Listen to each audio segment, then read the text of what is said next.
आज की रोटी के सदस्य मुक्ती गेले येशू ख्रिस्तांचे मधुर नावाचे सप्रेम नमस्कार। आज की दिन 1 एप्रिल 2025 मंगळवार। इच्छा संजनाची इच्छा पूर्ण होईल। नीतिसूत्र 10 अध्याय 24 वचन। तुम्ही एखादा गोष्टीची आतुरतेने वाट पाहत आहात का? परमेश्वर तुमच्या इच्छाची पूर्तता करील का याची तुम्हाला चिंता वाटते का? देवाची वचन आपल्याला हमी देते, संजनाची इच्छा पूर्ण होईल। नीतिसूत्र 10 अध्याय 24 वचन। तसेच ते असेही सांगते, संजनाची इच्छा फक्त चांगल्यासाठी असते।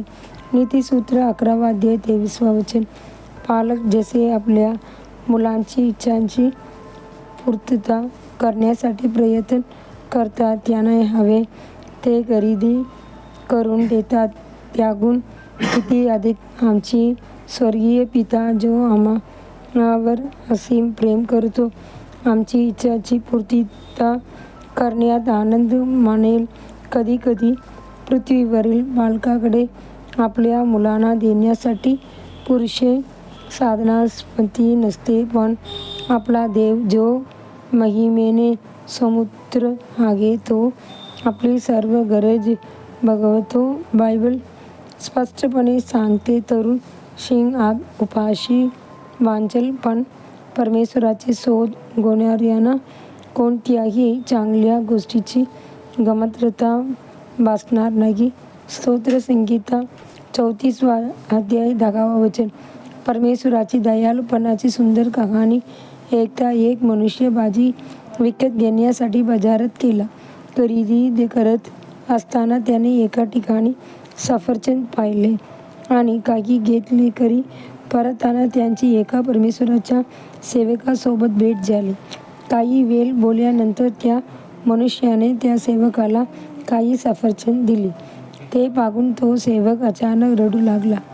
डोळ्यात अश्रू आणून तो म्हणाला, साहेब, मी घरातून निघताना माझी मुले म्हणाली, बाबा कृपया आम्हाला काही सफरचंद आणा, आम्हाला खायला आवडेल। मी होकार दिला, पण माझ्याकडे पैसे नव्हते। मला हे माहीत नव्हते की मी रिकाम्या हाताने घरी गेलो तर त्याने काय सांगू, पण मग मी तुम्हाला भेटला आणि तुम्हाला माझी परिस्थिती माहीत नसतानाही तुम्ही मला ही सफरचंद दिलीत।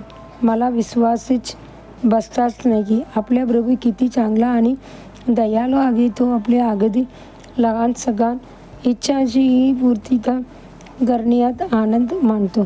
त्या क्षणी त्या परमेश्वराच्या सेवकाला आनंद झाला, त्या मनुष्यालाही समाधान मिळाले आणि सर्वात महत्त्वाचे म्हणजे आपल्या हृदयाची इच्छा पूर्ण करणाऱ्या परमेश्वरालाही आनंद झाला। आपल्या स्वतःच्या इच्छा परमेश्वरासमोर प्रार्थना बनतात। अनेकदा तो आपल्या हृदयात न बोललेल्या इच्छांचाही पूर्तता करतो। केवळ आपल्या मनोकामना पूर्ण करण्यापुरता तो थांबत नाही, तर तो आपल्यामध्ये पवित्र आणि योग्य इच्छा निर्माण करतो, ज्या त्याची इच्छांशी सुसंगत असतात। अधिक चिंतनासाठी वचन, कारण आणि कृतीसुद्धा घडवून आणतो त्यांची विवेकानुसार।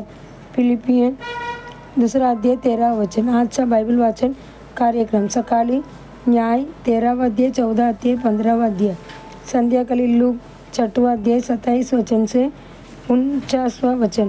धन्यवाद। वचन